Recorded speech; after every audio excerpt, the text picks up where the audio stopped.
کیستان کند سپر سینه پر از محبتش،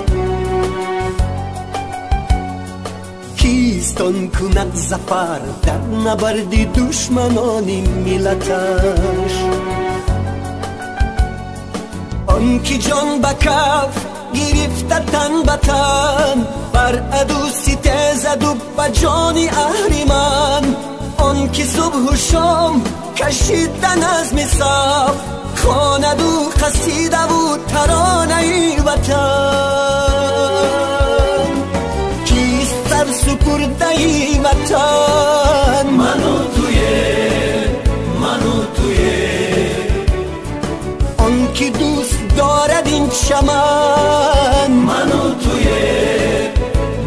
تویه، کی سر سپرده وطن؟ من و تویم، آن که دوست دارد این چمن. من و تویم.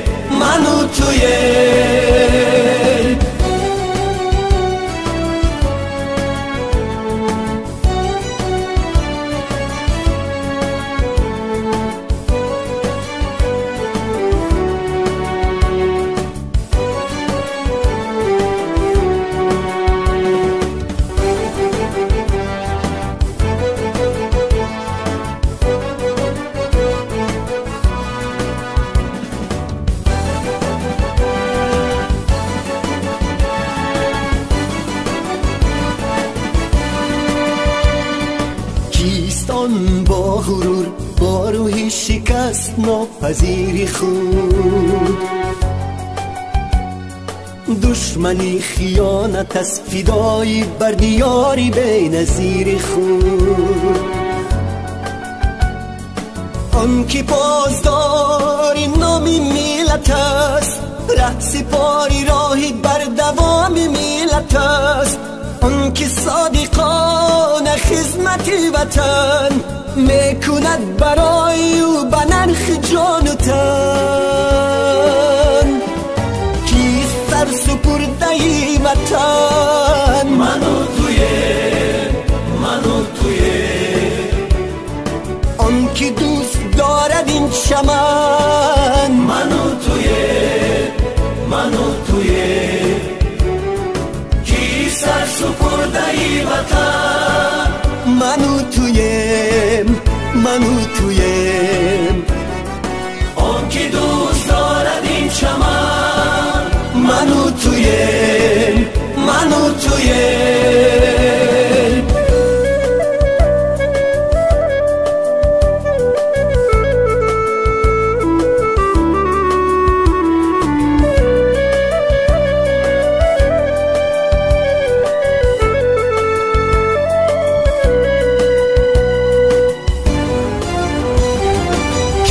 سر سپرده وطن. من و